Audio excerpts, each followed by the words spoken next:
Cette question vieille comme le monde appelle des réponses nouvelles et déconcertantes. À en croire des découvertes récentes, les conditions nécessaires à la vie pourraient bien être plus répandues qu'on ne le pensait. La science-fiction n'avait rien décrit de comparable à ce qu'on découvre aujourd'hui. Les missions envoyées sur notre voisine Mars fournissent des données permettant de croire qu'il s'y trouve de l'eau, l'un des ingrédients clés de la vie. Mars recèle beaucoup d'eau sous forme de glace. C'est un cube de glace recouvert de terre. Et des sondes spatiales découvrent les éléments chimiques constitutifs du vivant dans les lieux les plus inattendus.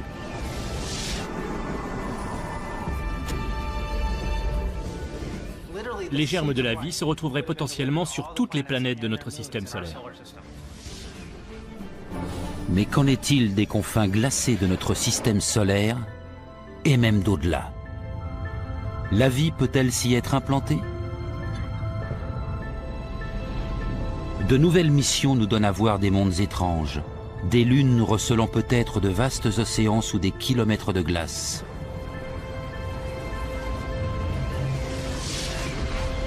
Des paysages parsemés de centaines de volcans actifs. Le périmètre susceptible d'abriter la vie s'est étendu de la Terre jusqu'aux confins du système solaire. Et des sols crachant des jets immenses jusqu'à des centaines de kilomètres dans l'espace. On pourrait tenir dans nos mains la preuve de l'existence d'une vie extraterrestre.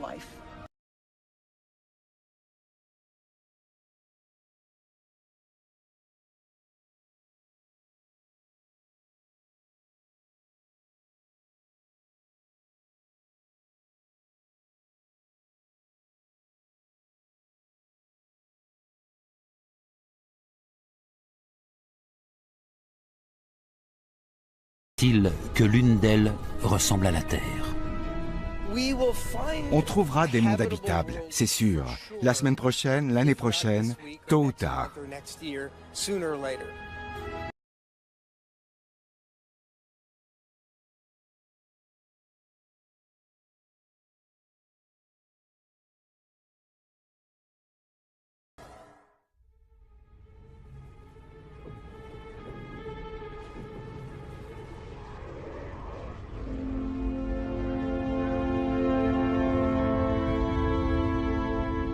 L'idée qu'il pourrait exister des formes de vie extraterrestres est plutôt séduisante.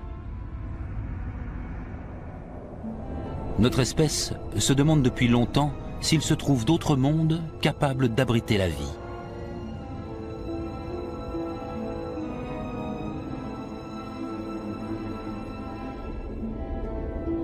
Aujourd'hui, les avancées dans la recherche spatiale rendent les chances de le découvrir de plus en plus concrètes.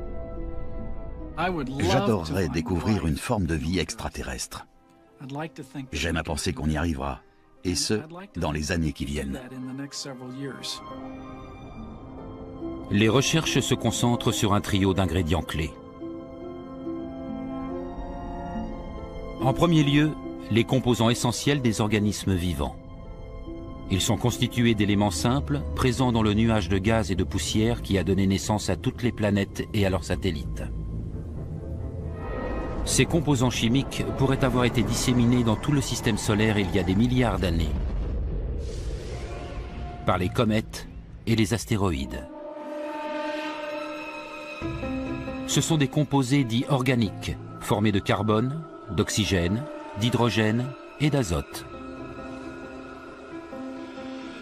Le deuxième ingrédient, c'est l'eau qui va permettre à ces composés de se mélanger et d'interagir. Enfin, il faut une source d'énergie, comme le soleil, nécessaire à la mise en œuvre des processus chimiques dont découle la vie.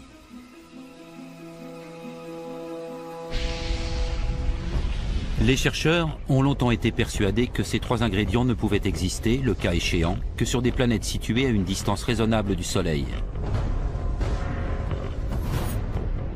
Trop près, c'était trop chaud. Et au-delà de Mars, trop froid.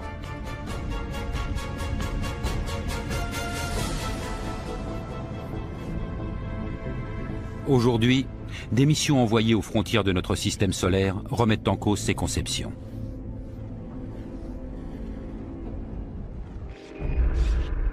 Voici Jupiter, vu par l'œil de la sonde spatiale Voyager 1, lancée il y a des décennies pour explorer le système solaire externe. À près de 800 millions de kilomètres du Soleil, le froid est tel qu'il est peu probable d'y trouver la moindre trace de vie.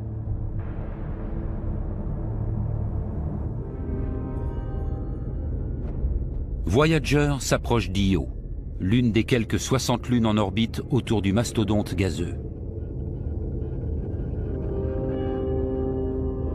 Io devrait être un satellite glacial et stérile. Pourtant, Voyager enregistre quelque chose de totalement inattendu. Ces images réelles de sa surface révèlent des centaines de volcans géants en activité. D'autres sondes ont repéré depuis d'immenses lacs de lave en fusion.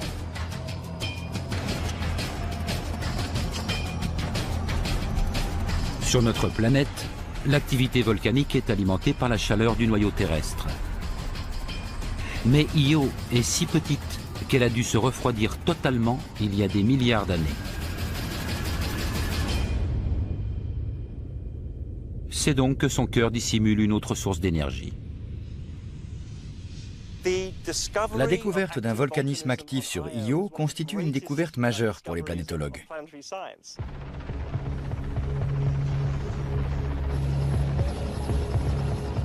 L'observation des volcans terrestres et l'étude de très nombreuses données récoltées aux abords d'Io permettent à Ashley Davis d'imaginer à quoi ressemblerait une promenade sur son sol.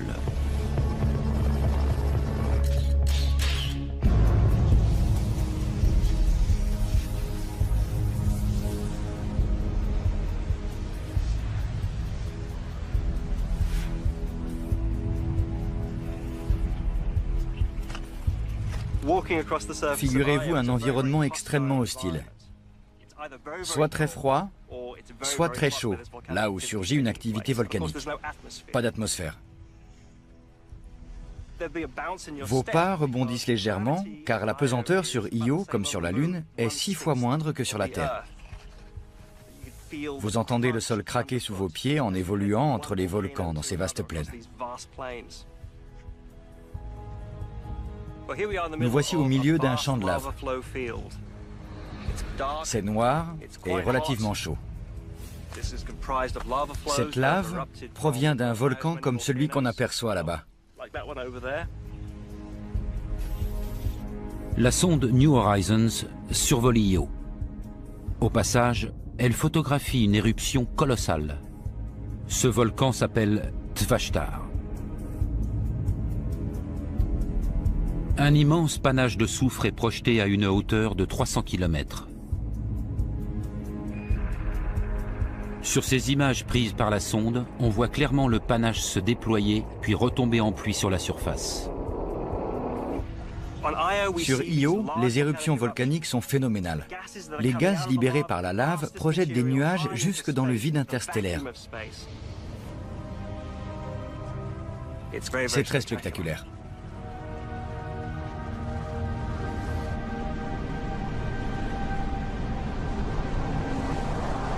Qu'est-ce qui peut bien générer autant d'énergie au cœur d'une lune réputée inerte et gelée? D'où vient cette incroyable puissance? La réponse à cette question, c'est Jupiter, sa planète parente, qui nous la fournit. L'orbite d'Io autour de Jupiter dessine une ellipse et non un cercle. À chaque révolution, Io est malmenée en tous sens par les forces gravitationnelles de Jupiter et des autres lunes. Un passage au plus près du géant Jupiter lui fait subir une déformation de plus de 100 mètres. Des milliards d'années d'un tel traitement ont fait naître d'intenses frictions au sein de la petite lune.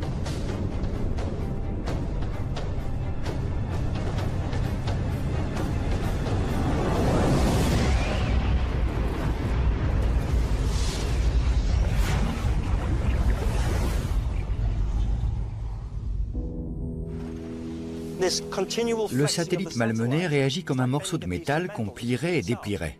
Il s'échauffe. C'est l'origine du cœur volcanique d'Io. La considérable force de marée générée par l'attraction gravitationnelle de Jupiter crée une source d'énergie alternative très loin des rayons chauds du Soleil. Une source d'énergie capable, en théorie, de promouvoir la vie.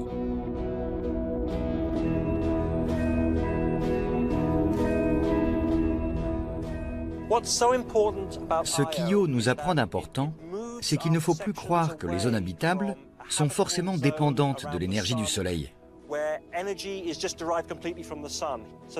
Le périmètre susceptible d'abriter la vie s'est étendu de la Terre jusqu'aux confins du système solaire.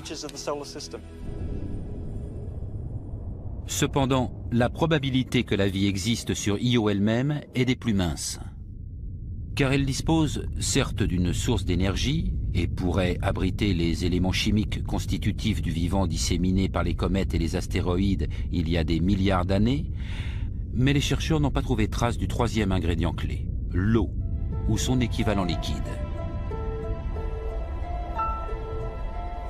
Heureusement, Io n'est pas la seule lune de Jupiter. Galileo, un vaisseau non habité de la NASA, survole la lune suivante, Europe. Il a survolé Europe 12 fois, pas une de plus. Pratiquement toutes nos données sur Europe viennent de ces 12 passages. Et chacun d'eux nous a jetés dans un état d'excitation inouïe. Légèrement plus petite que notre Lune, Europe est recouverte de glace. D'après les données collectées par Galileo, sa surface affiche une température de moins 127 degrés Celsius. Rien de très propice à la vie. Mais la sonde, en se rapprochant, enregistre ces images. Un mystérieux réseau de fissures sombres est comme gravé sur la surface gelée d'Europe. À certains endroits, la glace s'est craquelée et une tranchée s'est formée. Puis un matériau a rempli le vide et a gelé, ressoudant les parties. En plus des fissures sombres, la sonde met en évidence d'immenses champs de glace déchiquetés. Comme si la glace avait fondu, s'était brisée puis reconstituée grossièrement.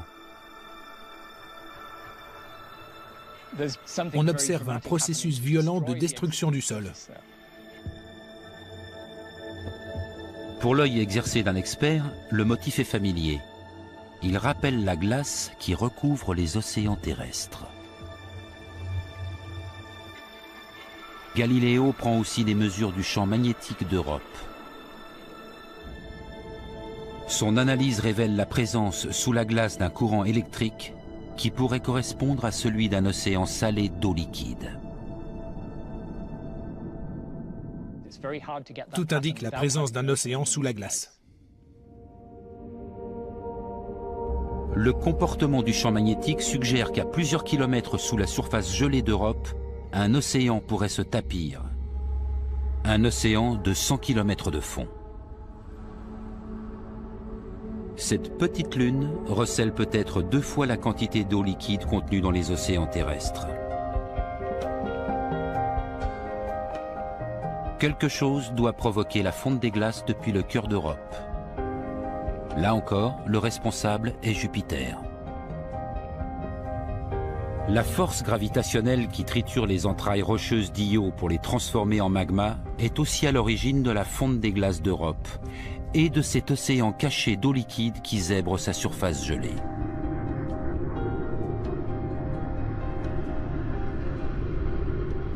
La glace craque et grince en permanence, créant énormément de friction et donc de chaleur. Mais la question est de savoir si quelque chose pourrait vivre dans cet océan liquide froid enfermé sous des kilomètres de glace sans aucun accès à l'énergie du Soleil.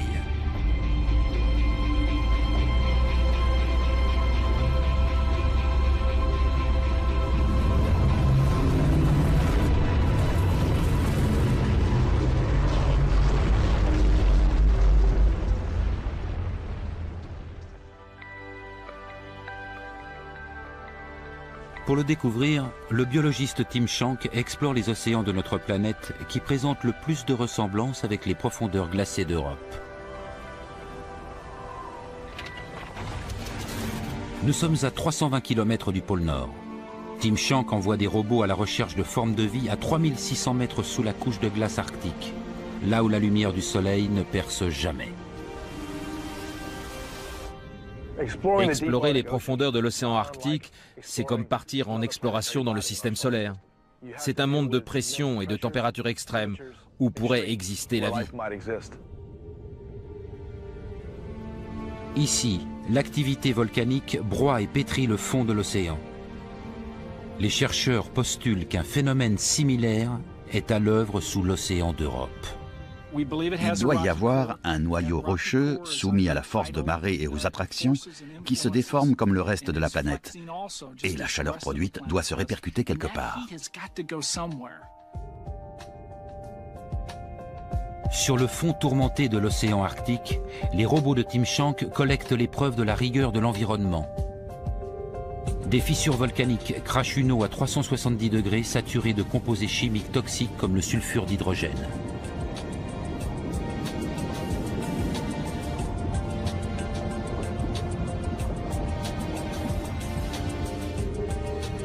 Tim Shank est persuadé que ce genre de fissures se retrouve sur les fonds marins d'Europe. Et là, agglomérée autour des fissures dans le noir le plus total, l'armada de Tim Shank découvre des organismes vivants. On a découvert de nouvelles formes de vie, des microbes qui recouvrent des kilomètres de fonds marins. Même les eaux les plus froides et les plus profondes des océans polaires recèlent une vie qu'on ne soupçonnait pas. Incapables d'utiliser l'énergie du soleil pour alimenter leurs processus vitaux, ces microbes se servent du soufre, de l'hydrogène et du méthane comme source d'énergie chimique. Et les microbes composent le premier maillon d'une vaste chaîne alimentaire. La découverte de la vie ici rend plausible l'éventualité d'une vie sur Europe. Il me paraît clair que les éléments chimiques constitutifs du vivant existent sur Europe. Je vois mal lequel pourrait manquer dans ces eaux. Je serais surpris qu'on n'y découvre aucune forme de vie. Europe recèlerait donc à la fois de l'eau liquide, une source d'énergie et les éléments chimiques constitutifs du vivant sans doute déposés par les comètes et les astéroïdes. Nous voici de plus en plus tentés de croire que des formes de vie existent dans des lieux où on n'aurait jamais pensé les trouver. Des lunes qui, en exécutant leur révolution, produisent de la chaleur, donc une fonte des glaces et des océans souterrains propices au développement de la vie, voilà une idée qui bouscule nos conceptions.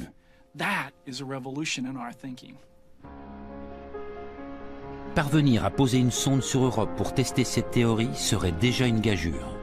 Cependant, ce ne serait qu'une partie du défi posé par la recherche de la vie à une distance de 800 millions de kilomètres. Il faut concevoir un robot capable de traverser des kilomètres de glace. Ce n'est déjà pas évident sur Terre. Ensuite, il faut qu'il puisse nager. On y arrivera. Et j'adorerais pouvoir le voir, mais ça va être difficile.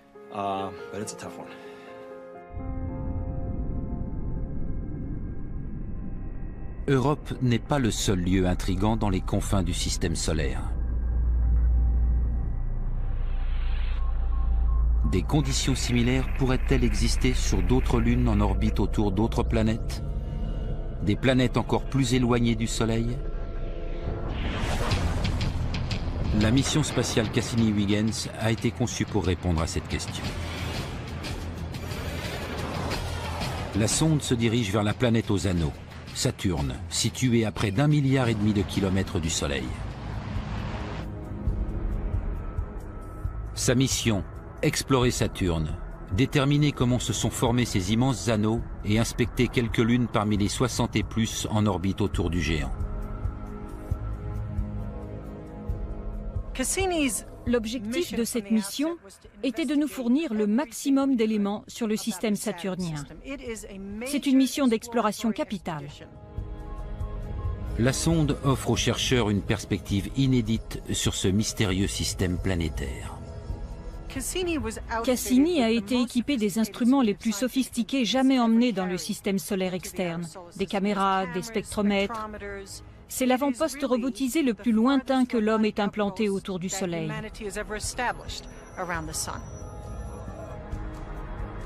7 ans après son lancement, Cassini entre enfin dans l'orbite de Saturne. Les fameux anneaux nous apparaissent pour la première fois en détail. Ils s'étendent sur des centaines de milliers de kilomètres. Et pourtant, à certains endroits, ils n'excèdent pas quelques dizaines de mètres d'épaisseur. Utilisant ces instruments pour mesurer la longueur d'onde de la lumière réfléchie, la sonde confirme que ces anneaux majestueux sont constitués de milliards de particules brillantes de glace d'eau quasiment pure, dont la taille varie de celle d'un grain de poussière à celle d'une montagne.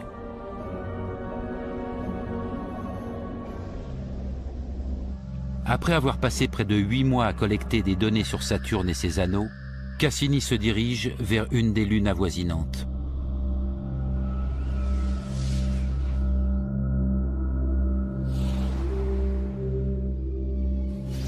Cette minuscule boule de glace de seulement 500 km de diamètre, c'est Encelade.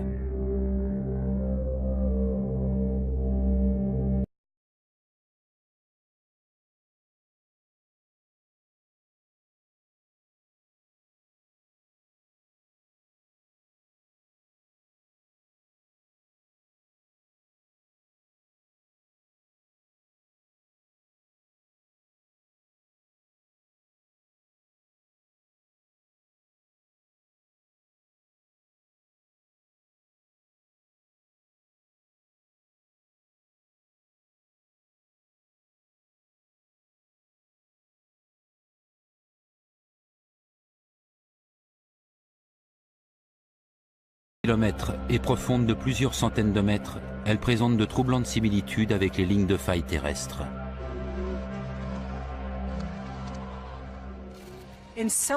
Encelade était l'un des principaux objectifs de la mission. Manifestement, il y avait eu une activité sur cette lune. La question était de savoir si c'était toujours le cas. À la faveur d'un nouveau survol, les capteurs thermiques de la sonde enregistrent une donnée inattendue. Au pôle sud, les rayures de Tigre devraient être plus froides que le reste de la Lune. Or, elles irradient de la chaleur.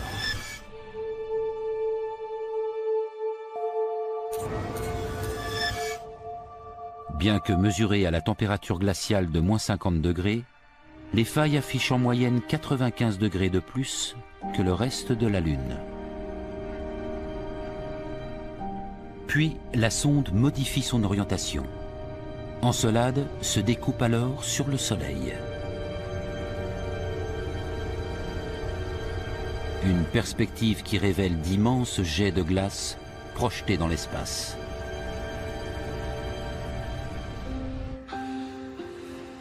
Sur ces images réelles, on voit les jets s'élever à des centaines de kilomètres depuis les rayures de Tigre. Caroline Porco et son équipe n'en reviennent pas. On était loin de s'attendre à voir une véritable forêt de jets s'élancer à des centaines de kilomètres dans le ciel d'Encelade. On n'avait jamais rien vu de tel. Se pourrait-il qu'Encelade dissimule comme Io et Europe une source d'énergie interne? D'après les chercheurs, à chaque révolution d'Encelade autour de l'énorme Saturne, des frictions générées par les forces gravitationnelles causent un réchauffement qui induit le même phénomène de fonte des glaces que pour Europe. Les jets seraient en fait de l'eau liquide vaporisée gelant au contact du vide glacé de l'espace. Elle est propulsée à près de 200 km/h.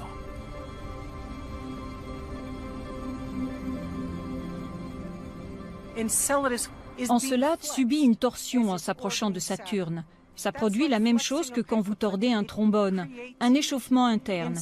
Et cette chaleur pourrait induire la présence d'un liquide sous la surface.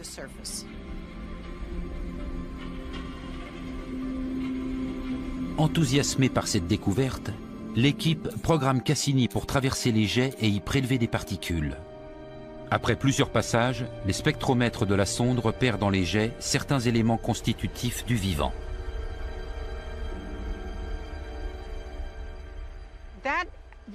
C'était une découverte vraiment extraordinaire, parce qu'on constatait qu'il existait à la fois de l'eau liquide, une puissante source de chaleur et des matériaux organiques. C'est tout simplement ce qu'on recherche tous, le trio d'ingrédients indispensables à l'habitabilité d'une zone. Mais ce monde insolite et déroutant est-il vraiment susceptible d'abriter la vie? Caroline Porco imagine à quoi pourrait ressembler une quête du vivant sur la surface d'Encelade.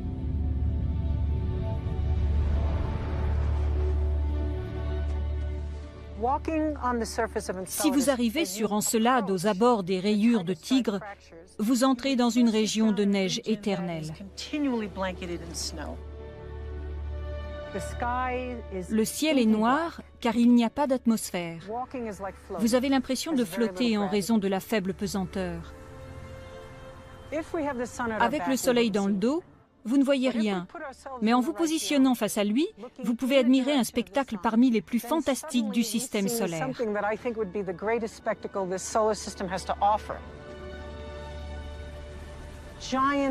D'immenses fontaines fantomatiques s'élancent dans les cieux. De fins cristaux de glace étincelants dont la plupart vont retomber pour couvrir le sol d'un manteau blanc.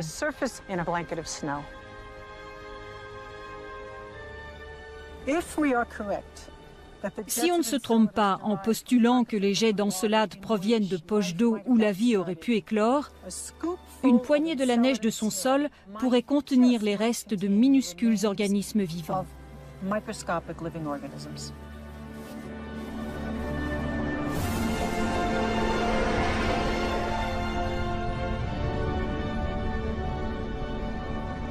Les instruments de Cassini n'ayant détecté aucune trace de vie en tant que telle, rien ne prouve pour l'instant la présence de micro-organismes dans ces jets.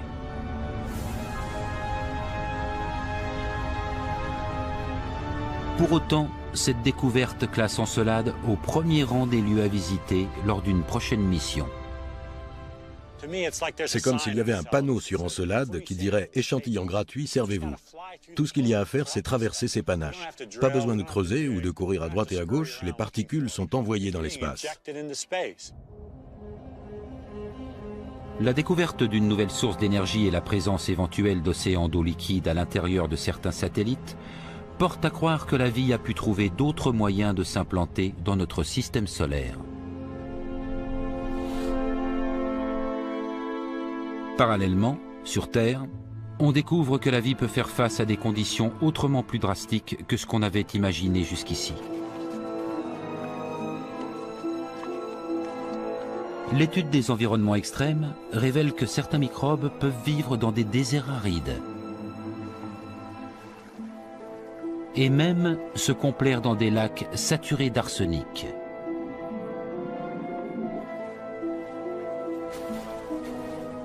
Il existe des bactéries qui vivent agglutinées en mucus sur les parois de grottes dégoulinantes d'acide sulfurique en se nourrissant d'hydrogène sulfuré.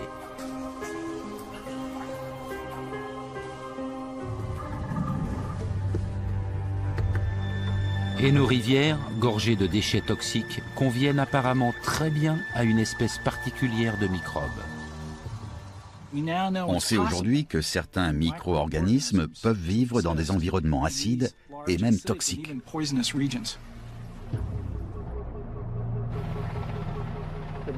Plus on étudie les environnements extrêmes, plus on y trouve de la vie. On repousse continuellement les frontières de l'existence du vivant. Des glaciers les plus froids aux sources chaudes les plus brûlantes.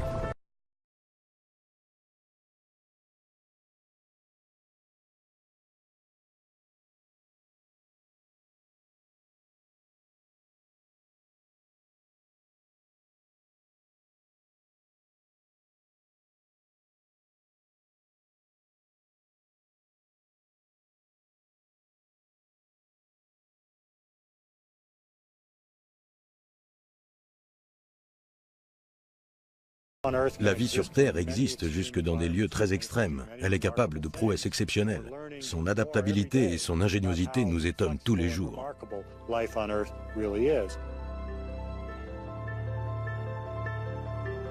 Cela signifie-t-il que certains mondes que nous aurions jugés trop hostiles au premier abord mérite d'être réexaminé?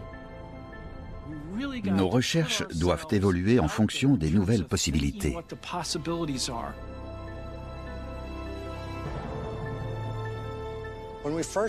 Au début de nos investigations, on recherchait des conditions semblables à celles qu'offre la Terre.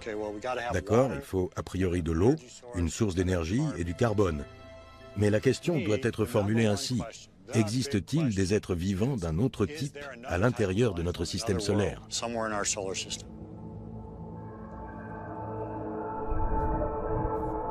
Chris McKay aimerait savoir si la vie peut se développer selon d'autres modes, peut-être même en utilisant d'autres genres de processus chimiques. Cela admis, pourrait-on envisager de voir les lieux les plus inhospitaliers se révéler de bien surprenants berceaux?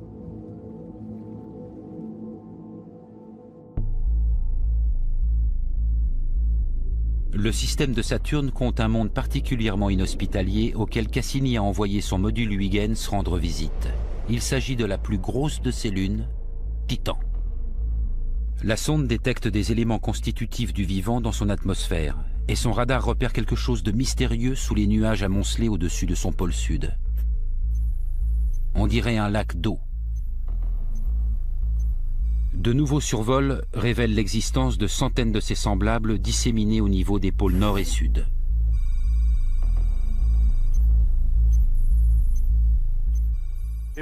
C'était exaltant de se pencher sur le mystère de ces lacs. Que signifiait-il? Titan est le seul environnement connu, autre que la Terre, à présenter des étendues liquides en surface. Mais à une température de moins 180 degrés, impossible qu'il s'agisse d'eau.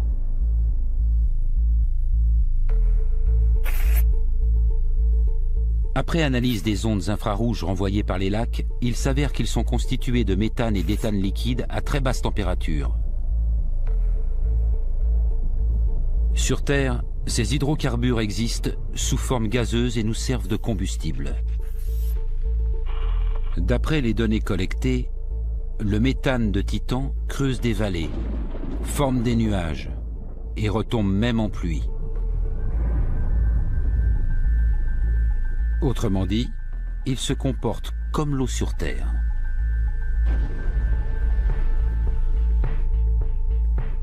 Mais se pourrait-il que, comme l'eau sur Terre, il soit propice à la formation de la vie, en permettant aux molécules organiques de se dissoudre, de se mélanger et d'interagir? Cette question est au cœur des recherches du microbiologiste Chris McKay. Notre théorie du vivant, fondée sur le seul exemple de la Terre, intègre la nécessité d'un élément liquide. Certains vous diront qu'il faut que ce soit de l'eau. Mais en voyant Titan, on est en droit de se poser la question. Un autre liquide ne peut-il pas faire l'affaire? Mais pour Chris McKay, la vie ne saurait exister sur Titan sans l'accomplissement d'un processus fondamental. Un processus qui, selon les théories les plus largement acceptées, a eu lieu sur la jeune Terre. Nous en serions les produits. Selon ce scénario, les ingrédients de base de la vie, les molécules organiques, se sont dissoutes dans l'eau. Puis, une fois intégrées à l'élément liquide, elles se sont assemblées et ont réagi entre elles pour former des molécules plus importantes et plus complexes, vouées à se développer mystérieusement en êtres vivants. Considérer que la vie a pu avoir sa chance sur Titan, c'est postuler que les éléments constitutifs du vivant ont pu se dissoudre dans le méthane liquide. C'est ce que Chris McKay s'efforce aujourd'hui de déterminer.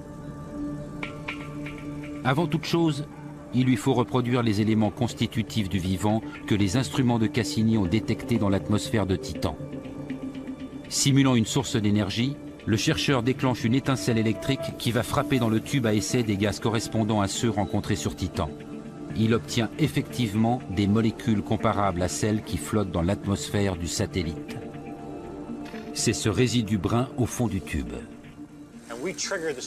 En reproduisant dans une éprouvette la réaction qui a lieu sur Titan, on obtient le même genre de matériaux organiques que dans son atmosphère.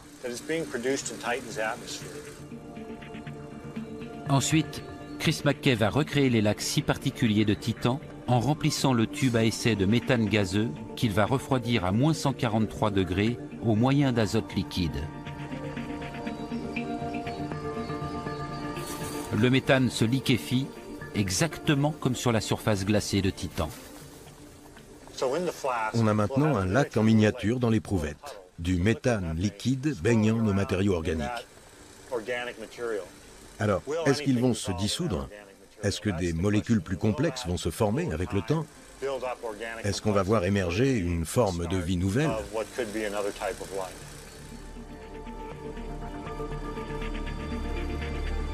Nul ne peut dire exactement comment naît la vie. Mais ce qui intéresse Chris McKay, c'est de savoir si des composés organiques peuvent se dissoudre dans le méthane liquide.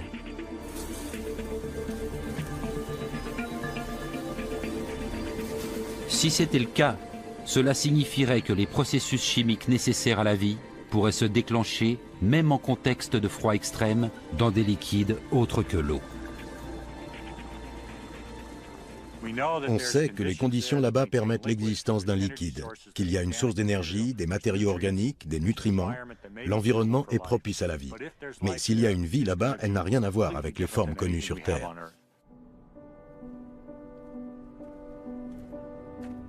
Grâce aux recherches de Chris McKay, nous avançons vers la possible découverte d'une vie sur Titan.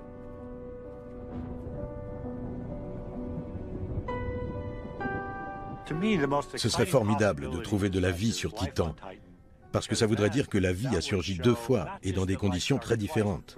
Ça prouverait que la vie est un processus naturel voué à apparaître dans des mondes très différents, dans d'autres planètes, autour d'autres étoiles. Titan, Encelade, Europe et Io démontrent que notre système solaire lui-même recèle des mondes où certains chercheurs n'excluent pas de découvrir la vie. Les organismes qu'on y trouverait seraient taillés pour l'extrême. Leur structure serait nouvelle pour nous. Mais on se rend compte aujourd'hui que ces environnements pourraient abriter la vie. Les 3 facteurs vitaux, l'énergie, l'élément liquide et les éléments chimiques constitutifs du vivant, sont plus répandus qu'on ne l'imaginait. Et si cela se vérifie près de chez nous, ces conditions propices ne sont-elles pas susceptibles d'exister également au-delà des frontières de notre système solaire? Comprendre notre système solaire, c'est commencer à comprendre ce qui peut se passer autour d'autres étoiles, et même dans toute la galaxie. C'est changer notre perception de l'univers.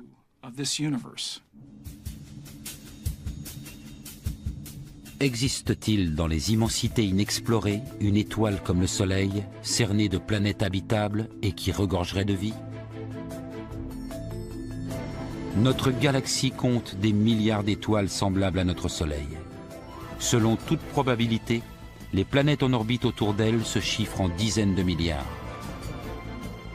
Si la vie existe au loin là-bas, sommes-nous en mesure de la détecter?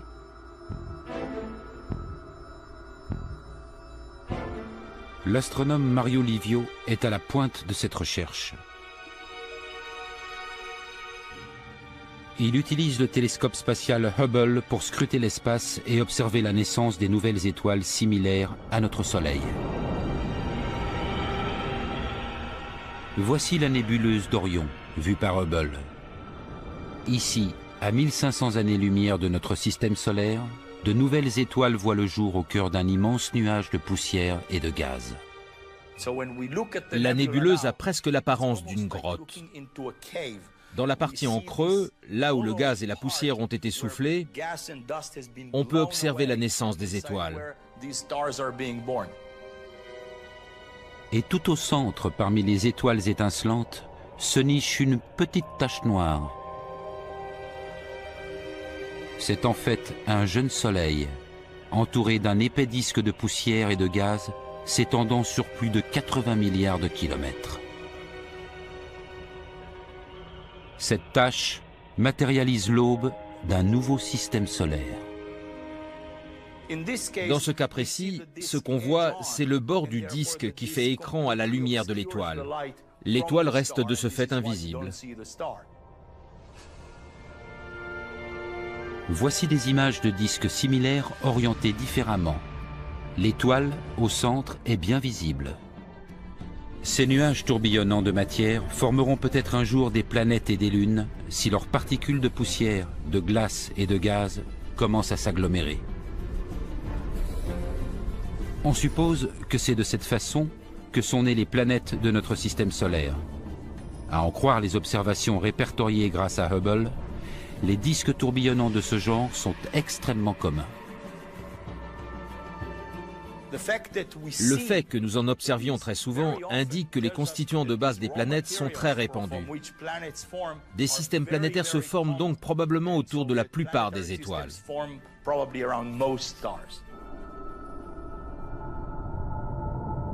Mais ces jeunes systèmes solaires produisent-ils des planètes semblables à la Terre, des planètes offrant les ingrédients nécessaires à l'éclosion de la vie? L'astronome Josh Eisner aimerait répondre à cette question. Pour ce faire, il s'est rendu au Mauna Kea à Hawaï, afin d'y observer plus en détail les nuages de gaz et de poussière. On cherche à savoir si ce qu'on considère comme la base du vivant sur notre planète pourrait être disponible autour d'autres étoiles. Analyser des gaz et des particules de poussière situées à des centaines d'années-lumière de distance n'est pas à la portée du premier télescope venu. Cela requiert des instruments d'une sensibilité et d'une précision hors normes, que l'on trouve à l'observatoire Keck.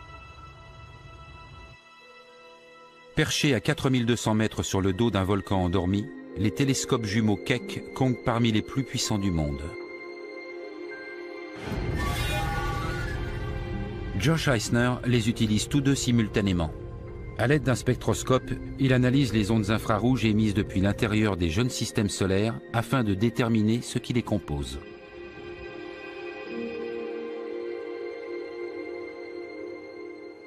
On s'efforce de répertorier tous les composants de cette poussière et de ces gaz brûlants. Peut-être contiennent-ils de la vapeur vouée un jour à intégrer une atmosphère ou à former un océan.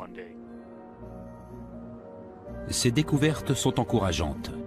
Plusieurs de ces systèmes solaires lointains révèlent la présence de carbone, d'oxygène et d'hydrogène, trois éléments clés pour la formation des matériaux chimiques nécessaires à la vie.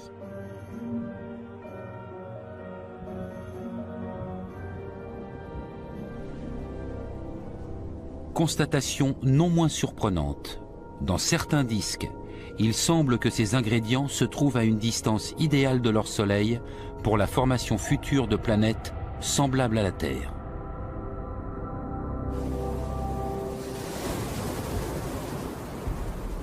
Voilà pour la théorie.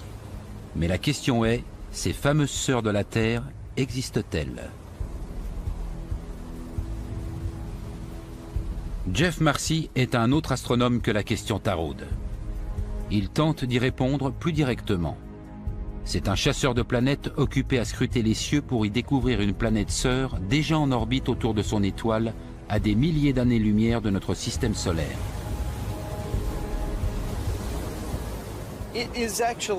Il est difficile de détecter les planètes autour d'autres étoiles pour une raison très simple. Elles ne brillent pas. Les planètes sont sombres. Cependant, grâce à des télescopes ultra perfectionnés, les infatigables chasseurs de planètes comme Jeff Marcy ont trouvé la parade. On sait qu'une étoile brille de façon constante. Sa luminosité ne varie pas. En revanche, si une planète est en orbite autour d'elle, à chaque révolution, en passant devant l'étoile quand vous l'observez, elle va masquer légèrement sa lumière. Vous allez donc voir l'étoile pâlir. Elle pâlira légèrement à chaque fois que la planète repassera devant. Et ce qui est formidable, c'est que cela vous renseigne sur la taille de la planète. Parce que plus elles sont grosses, plus elles bloquent la lumière. Voilà comment on récolte un tas d'informations en regardant pâlir les étoiles. On ne s'étonnera pas d'apprendre que la plupart des planètes découvertes ainsi par les astronomes sont des géantes au fort pouvoir obscurcissant. Observant en outre la force d'attraction qu'elles exercent sur leur étoile, Jeff Marcy en déduit que la plupart de ces planètes géantes sont gazeuses et donc peu susceptibles d'être habitables. Dans cette quête intangible, le Graal prend la forme d'une planète bien plus petite, tellurique comme la Terre, et comme elle, propice à la vie. C'est très difficile de trouver une planète de la taille de la Terre, parce qu'une telle planète, en passant devant son étoile, ne l'obscurcirait qu'à 0,0001%.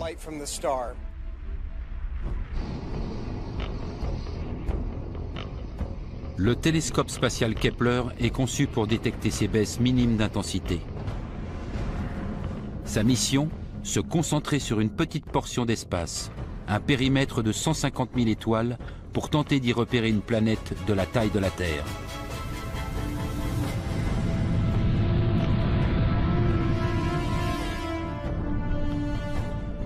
Sa sensibilité exceptionnelle lui permettant de détecter les plus imperceptibles baisses de luminosité, il a d'ores et déjà fourni des montagnes de données et livré les coordonnées de centaines de planètes à étudier. Kepler a découvert plusieurs planètes dont le diamètre et la masse indiquent clairement une nature tellurique. Pour la première fois dans l'histoire de l'humanité, certaines planètes au-dessus de nos têtes nous rappellent la nôtre.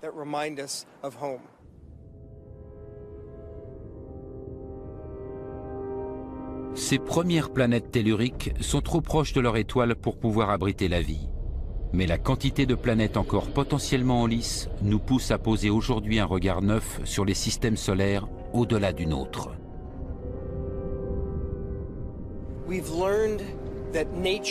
Manifestement, la nature produit de temps en temps des planètes énormes comme Jupiter et Saturne, souvent des planètes moyennes comme Neptune, et encore plus souvent des planètes de la taille de la Terre.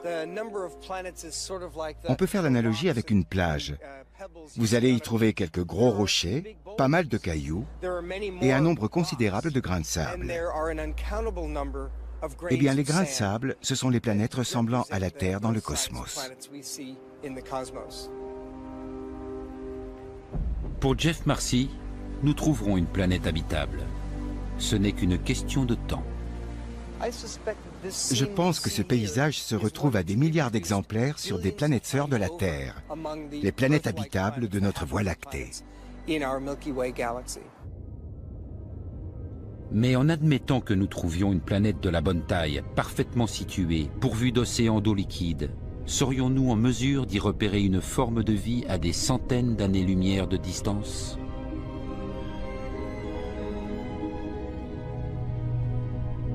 C'est la promesse du futur télescope spatial James Webb.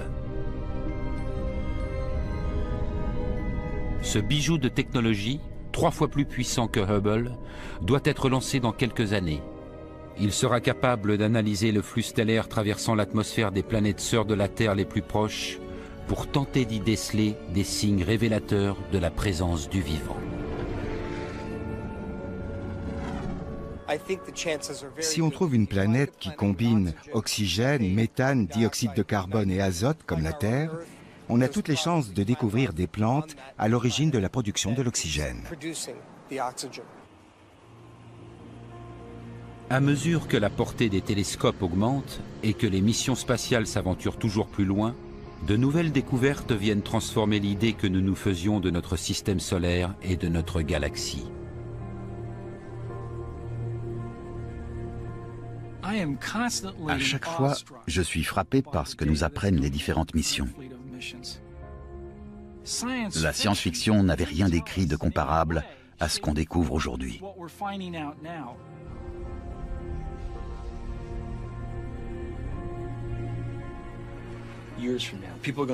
Un jour, cette période sera considérée comme l'âge d'or de l'exploration du système solaire. La première fois reste toujours une première fois. Et c'est nous qui la vivons. Les chercheurs découvrent des molécules organiques, les bases mêmes du vivant, dans notre système solaire et au-delà. Il serait naïf de croire que la Terre est le seul endroit de l'univers où se joue cette chimie de la vie. Il y a des milliards de galaxies, une infinité d'étoiles avec des environnements qui connaissent certainement les mêmes processus.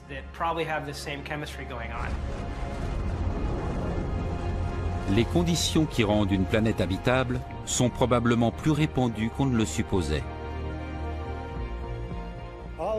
Tout ça nous suggère que la vie peut surgir facilement dans un autre monde. Les forces déployées par la nature pour susciter la vie sur la Terre pourraient bien être à l'œuvre ailleurs dans notre galaxie.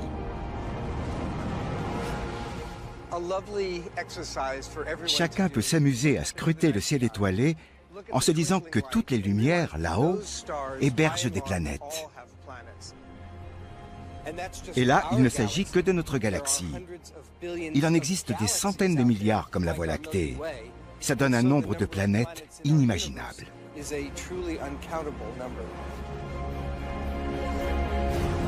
Aujourd'hui, la quête est plus que jamais lancée.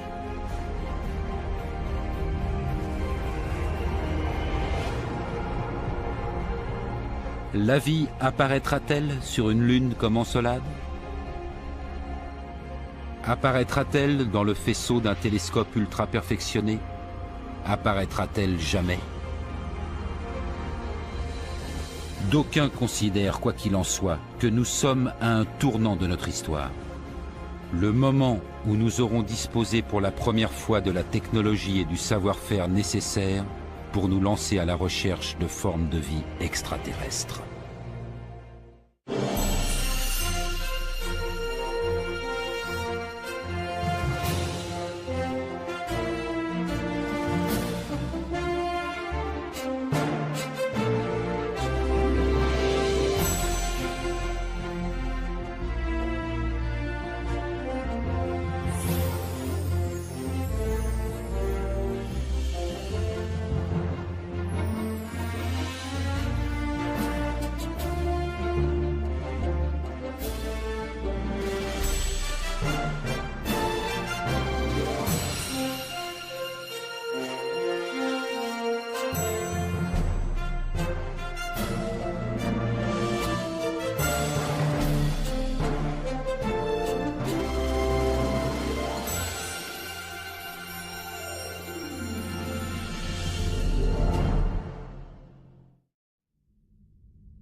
Sommes-nous seuls dans l'univers? Cette question vieille comme le monde appelle des réponses nouvelles et déconcertantes. À en croire des découvertes récentes, les conditions nécessaires à la vie pourraient bien être plus répandues qu'on ne le pensait. La science-fiction n'avait rien d'écrit de comparable à ce qu'on découvre aujourd'hui. Les missions envoyées sur notre voisine Mars fournissent des données permettant de croire qu'il s'y trouve de l'eau, l'un des ingrédients clés de la vie. Mars recèle beaucoup d'eau sous forme de glace. C'est un cube de glace recouvert de terre. Et des sondes spatiales découvrent les éléments chimiques constitutifs du vivant dans les lieux les plus inattendus.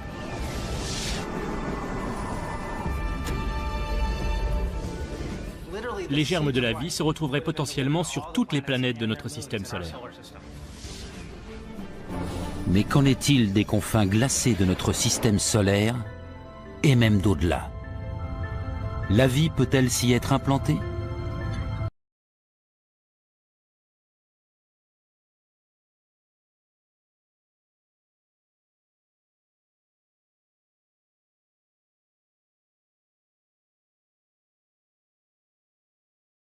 Paysage parsemé de centaines de volcans actifs. Le périmètre susceptible d'abriter la vie s'est étendu de la Terre jusqu'aux confins du système solaire. Et des sols crachant des jets immenses jusqu'à des centaines de kilomètres dans l'espace. On pourrait tenir dans nos mains la preuve de l'existence d'une vie extraterrestre.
l'idée qu'il pourrait exister des formes de vie extraterrestres est plutôt séduisante.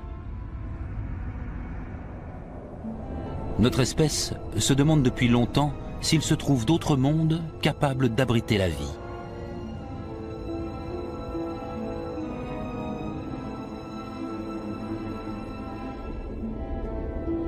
Aujourd'hui, les avancées dans la recherche spatiale rendent les chances de le découvrir de plus en plus concrètes. J'adorerais découvrir une forme de vie extraterrestre. J'aime à penser qu'on y arrivera, et ce, dans les années qui viennent. Les recherches se concentrent sur un trio d'ingrédients clés. En premier lieu, les composants essentiels des organismes vivants. Ils sont constitués d'éléments simples, présents dans le nuage de gaz et de poussière qui a donné naissance à toutes les planètes et à leurs satellites. Ces composants chimiques pourraient avoir été disséminés dans tout le système solaire il y a des milliards d'années, par les comètes et les astéroïdes. Ce sont des composés dits organiques, formés de carbone, d'oxygène, d'hydrogène et d'azote. Le deuxième ingrédient, c'est l'eau qui va permettre à ces composés de se mélanger et d'interagir. Enfin, il faut une source d'énergie, comme le soleil, nécessaire à la mise en œuvre des processus chimiques dont découle la vie.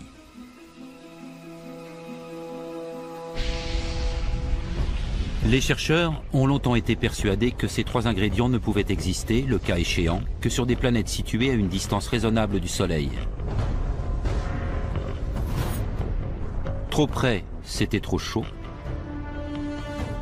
Et au-delà de Mars, trop froid.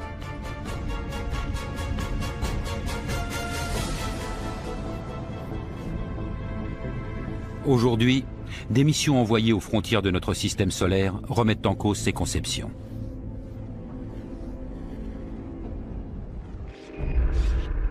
Voici Jupiter, vu par l'œil de la sonde spatiale Voyager 1, lancée il y a des décennies pour explorer le système solaire externe. À près de 800 millions de kilomètres du Soleil, le froid est tel qu'il est peu probable d'y trouver la moindre trace de vie.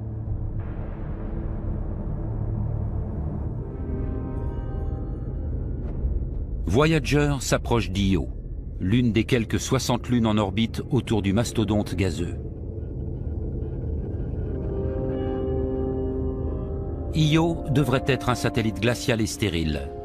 Pourtant, Voyager enregistre quelque chose de totalement inattendu. Ces images réelles de sa surface révèlent des centaines de volcans géants en activité. D'autres sondes ont repéré depuis d'immenses lacs de lave en fusion.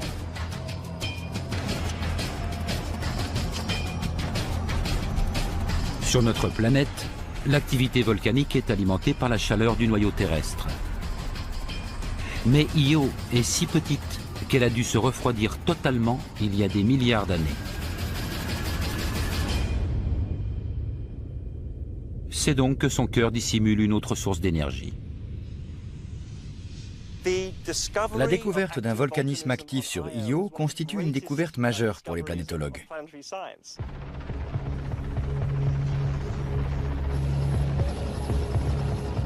L'observation des volcans terrestres et l'étude de très nombreuses données récoltées aux abords d'Io permettent à Ashley Davis d'imaginer à quoi ressemblerait une promenade sur son sol.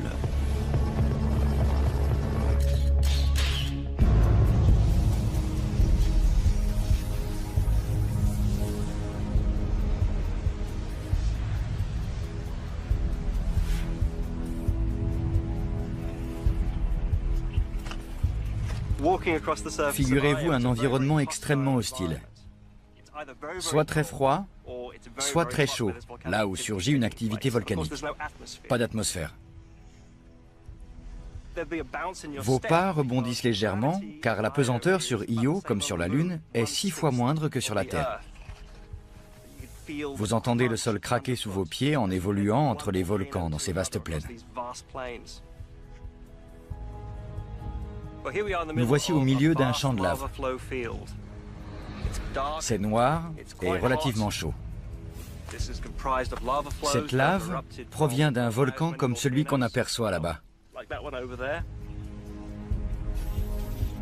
La sonde New Horizons survole Io. Au passage, elle photographie une éruption colossale. Ce volcan s'appelle Tvashtar. Un immense panache de soufre est projeté à une hauteur de 300 km. Sur ces images prises par la sonde, on voit clairement le panache se déployer puis retomber en pluie sur la surface. Sur Io, les éruptions volcaniques sont phénoménales. Les gaz libérés par la lave projettent des nuages jusque dans le vide interstellaire. C'est très spectaculaire.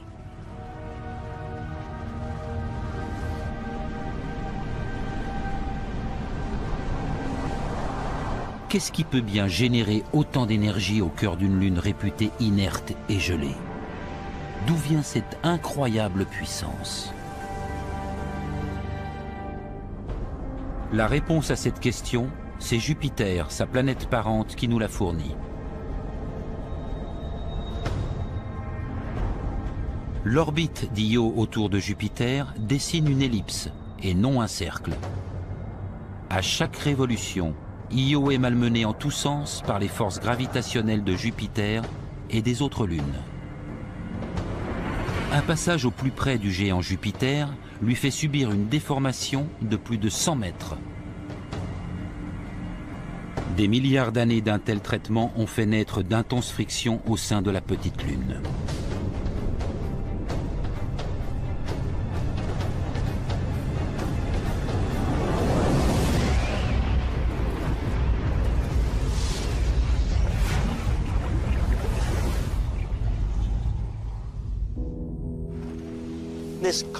Le satellite malmené réagit comme un morceau de métal qu'on plierait et déplierait. Il s'échauffe. C'est l'origine du cœur volcanique d'Io.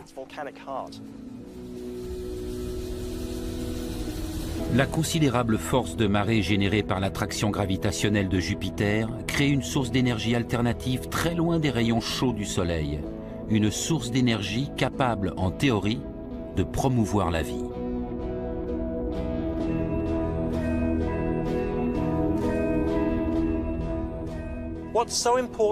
Ce qu'Io nous apprend d'important, c'est qu'il ne faut plus croire que les zones habitables sont forcément dépendantes de l'énergie du Soleil. Le périmètre susceptible d'abriter la vie s'est étendu de la Terre jusqu'aux confins du système solaire. Cependant, la probabilité que la vie existe sur Io elle-même est des plus minces. Car elle dispose certes d'une source d'énergie et pourrait abriter les éléments chimiques constitutifs du vivant disséminés par les comètes et les astéroïdes il y a des milliards d'années, mais les chercheurs n'ont pas trouvé trace du troisième ingrédient clé, l'eau, ou son équivalent liquide. Heureusement, Io n'est pas la seule lune de Jupiter. Galileo, un vaisseau non habité de la NASA, survole la lune suivante, Europe. Il a survolé Europe 12 fois, pas une de plus. Pratiquement toutes nos données sur Europe viennent de ces 12 passages. Et chacun d'eux nous a jetés dans un état d'excitation inouïe. Légèrement plus petite que notre Lune, Europe est recouverte de glace.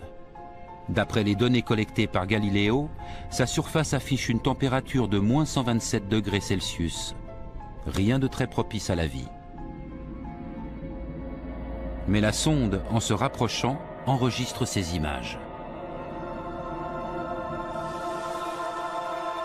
Un mystérieux réseau de fissures sombres est comme gravé sur la surface gelée d'Europe. À certains endroits, la glace s'est craquelée et une tranchée s'est formée. Puis un matériau a rempli le vide et a gelé, ressoudant les parties. En plus des fissures sombres, la sonde met en évidence d'immenses champs de glace déchiquetés. Comme si la glace avait fondu, s'était brisée puis reconstituée grossièrement. On observe un processus violent de destruction du sol. Pour l'œil exercé d'un expert, le motif est familier. Il rappelle la glace qui recouvre les océans terrestres. Galiléo prend aussi des mesures du champ magnétique d'Europe. Son analyse révèle la présence sous la glace d'un courant électrique qui pourrait correspondre à celui d'un océan salé d'eau liquide. Tout indique la présence d'un océan sous la glace. Le comportement du champ magnétique suggère qu'à plusieurs kilomètres sous la surface gelée d'Europe, un océan pourrait se tapir. Un océan de 100 km de fond. Cette petite lune recèle peut-être 2 fois la quantité d'eau liquide contenue dans les océans terrestres. Quelque chose doit provoquer la fonte des glaces depuis le cœur d'Europe. Là encore, le responsable est Jupiter. La force gravitationnelle qui triture les entrailles rocheuses d'Io pour les transformer en magma est aussi à l'origine de la fonte des glaces d'Europe et de cet océan caché d'eau liquide qui zèbre sa surface gelée.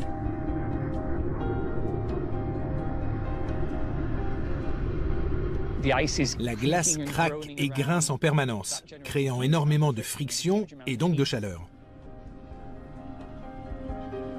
Mais la question est de savoir si quelque chose pourrait vivre dans cet océan liquide froid enfermé sous des kilomètres de glace sans aucun accès à l'énergie du soleil.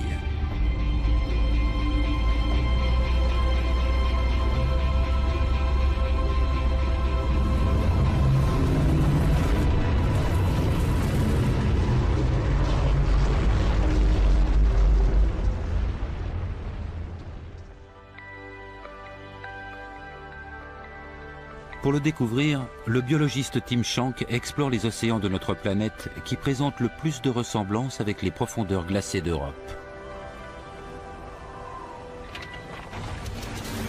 Nous sommes à 320 km du pôle Nord.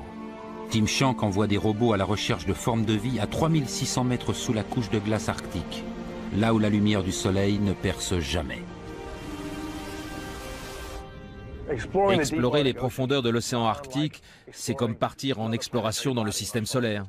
C'est un monde de pression et de température extrême où pourrait exister la vie. Cette question vieille comme le monde appelle des réponses nouvelles et déconcertantes.